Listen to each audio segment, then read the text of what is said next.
So now imagine this. You're in the desert. There's no roads, there's no ways, no clock, no calendar. You're camping with thousands of other people under the blazing sun. And all you know is this.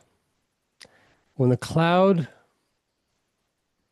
above the tabernacle moves, you move. And when it stays, you stay. One day the cloud hovers over the Mishkan for 24 hours, another time a month, then maybe a year. I think the longest that it was there was 19 years. There's no announcements, there's no planning, there's just trust. We see in the verses, this is in Numbers chapter 9, verses 17 through 22. One day, it says the following thing, and whenever the cloud was taken up from over the tent, after that, the children of Israel journeyed. And in the place where the cloud stayed, the children of Israel encamped, whether it was 2 days, a month, a year. When the cloud lingered, the children of Israel remained encamped. And when it was taken up, they journeyed. We might call this cloud service. In a world that idolizes momentum, where standing still is confused with failure, the Torah teaches something radical. The verse says, at the command of Hashem they camped, and at the command of Hashem they traveled. This verse is more than just a description of Israel's desert journey. It's a spiritual model. And for Noahides, people who seek to walk with God outside of the framework of Jewish ritual obligation, it offers a very profound lesson. And that is, obey the rhythm, not the noise. The cloud didn't move according to convenience. It wasn't democratic. The people couldn't vote on whether they were tired of waiting. The message was clear. Hashem sets the tempo. Rashi on Numbers chapter 9, verse 21 explains that at every stop, even the shortest, the Israelites fully unpacked and set up camp, including erecting the tabernacle, the Mishkan, even if they'd soon have to dismantle it. Could be within 24 hours. It's a very, very large construction ritual. But they were always ready to go at a moment's notice. And that takes faith. And it also takes courage. Noahides often live in places with no formal community, no synagogue, no infrastructure. It can feel like wandering. But what we learn from this is that's not a bug. It's a feature. Like the Israelites, each and every one of you are also following an invisible cue.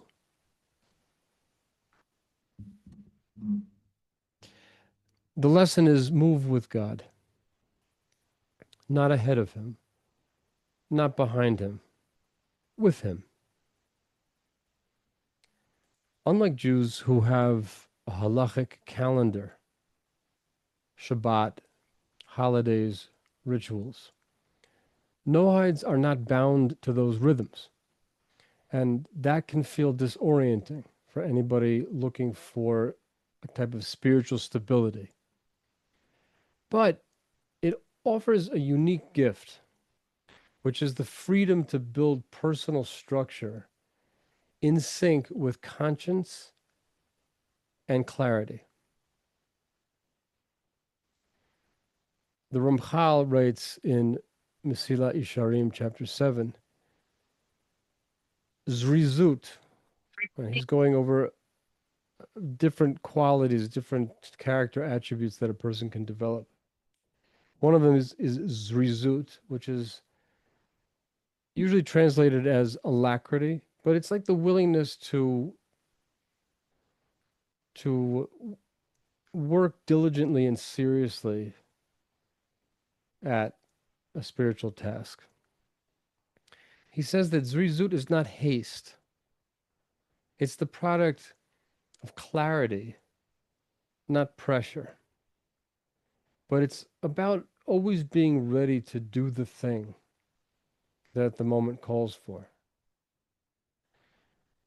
We also have a quote from the Vilna Gaon who says in Malot HaTorah, he says, each step in life must be weighed with Torah wisdom,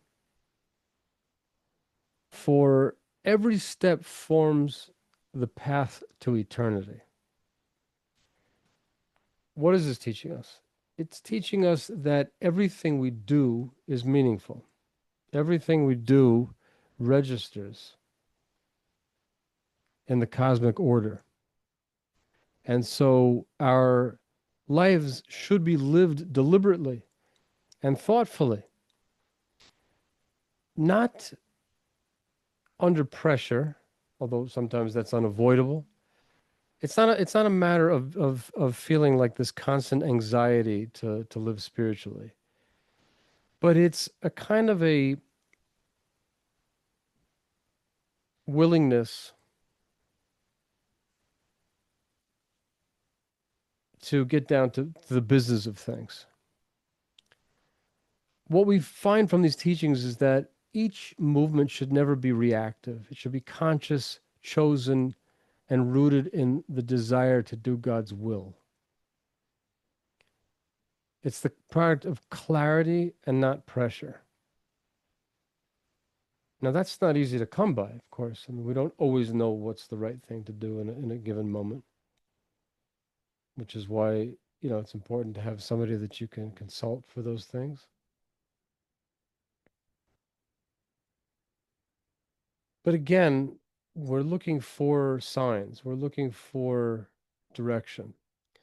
When the cloud would linger, the people encamped. When it rose, it was time to move. When the cloud lingers in your life, pause. When it rises, act. And that applies to many different areas. Deciding when to speak out and when to remain silent. Knowing when to seek community and when to develop alone. Waiting for deeper understanding before making life-altering choices. Spiritual maturity means learning to read the cloud.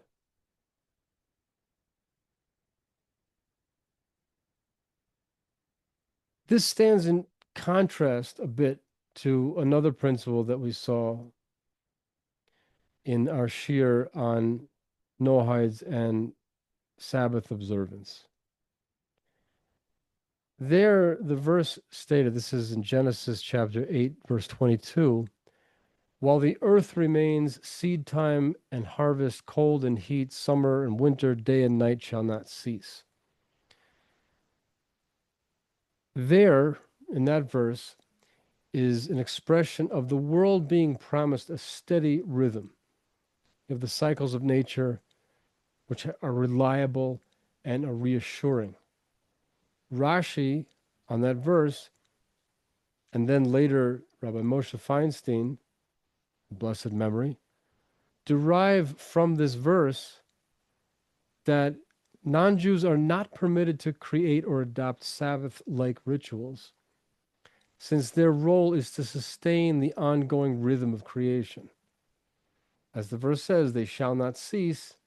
So the way Rashi understands that, and it's based on an opinion in the Gemara, is that not that the seasons shall not cease, but that humanity shall not cease. Humanity has to keep at it.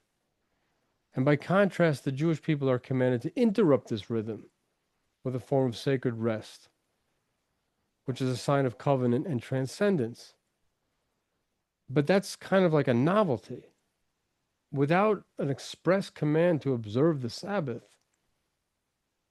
there would be no dispensation to do so, because there is an imperative that human beings have to continually participate in the rhythm of creation. So I was thinking that that's kind of a contrast to what we're learning with regard to the cloud. The cloud is very seemingly spontaneous. It happens unannounced. And what I'm trying to express here is that there's a value in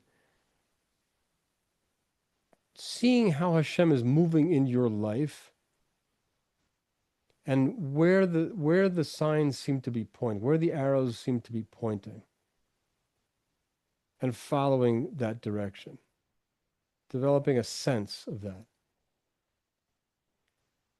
So these two different types of ways of being, they seem to contradict, but it's not necessarily.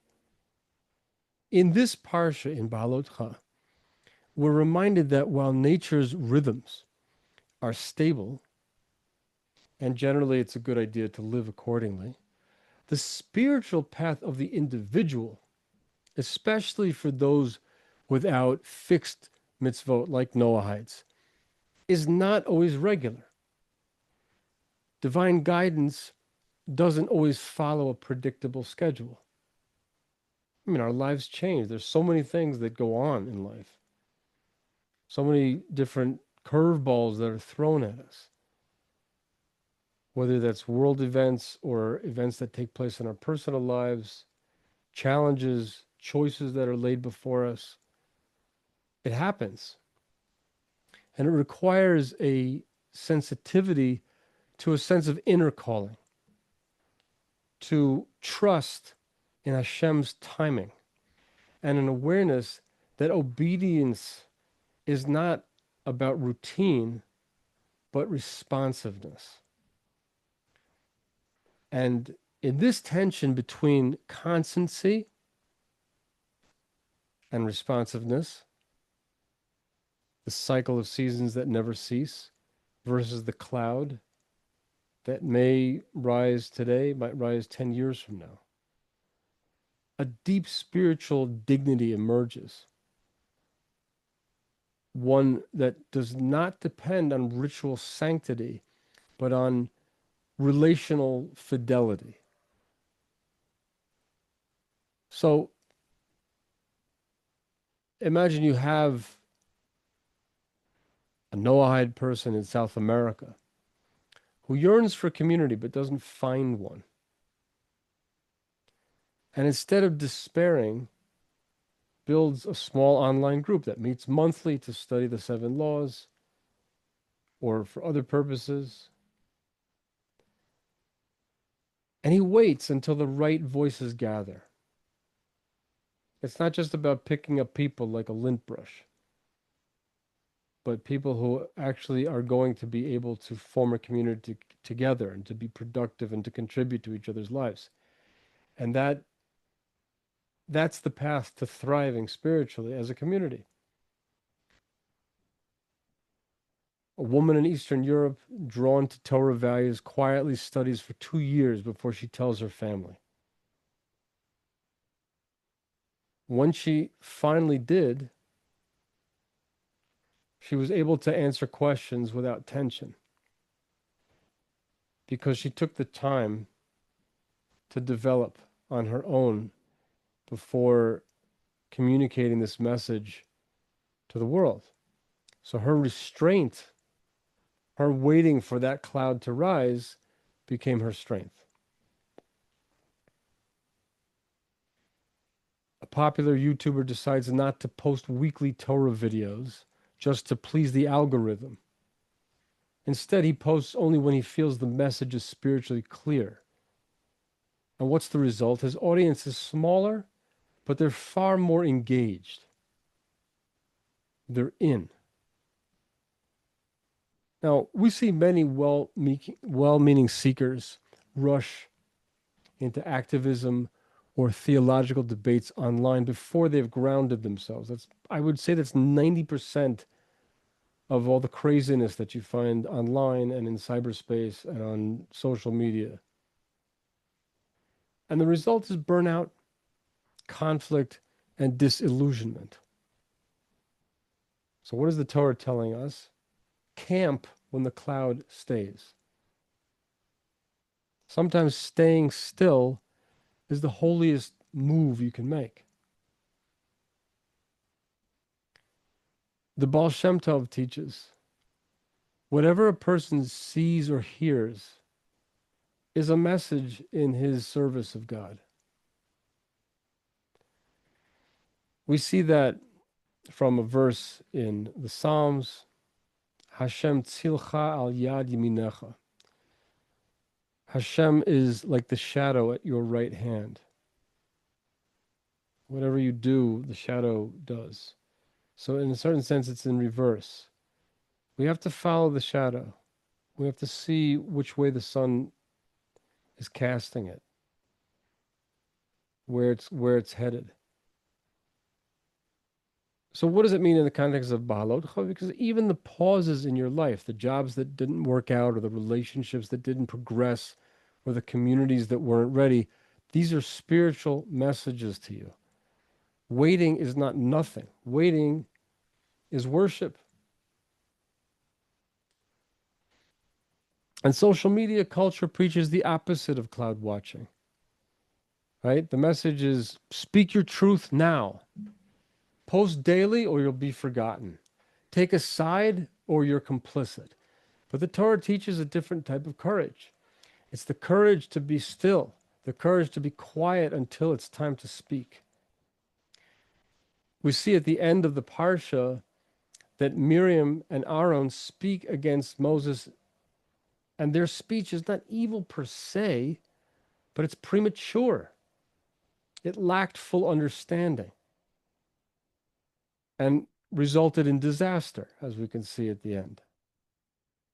It says in Proverbs chapter 21, verse 23, he who guards his mouth and tongue guards himself from trouble. Free speech is a right. We all know that. But the Torah teaches that wise speech is a virtue.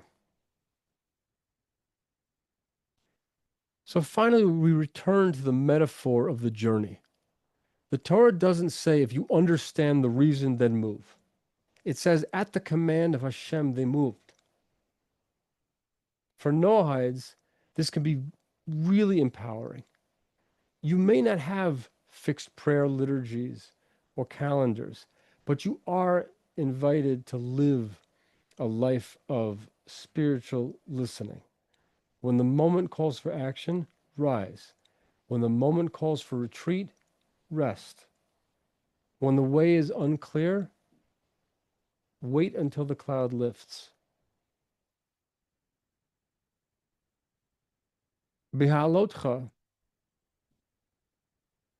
even though it's the beginning of a sentence which has to do with Aaron ascending the steps to the menorah, to light the menorah in the temple.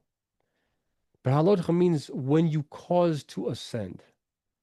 It begins with lighting the menorah and ends with the nation moving through the wilderness, led by Hashem's cloud. My message to you is that you are that flame.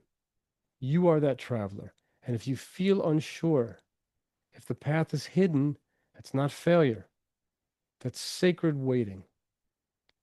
Wait for the cloud to lift and then rise. The world doesn't need more noise. It needs more people who move with purpose, who move with Hashem, who listen and who wait. And then, when the moment is right, who shine. May Hashem bless us to know what to do in each moment.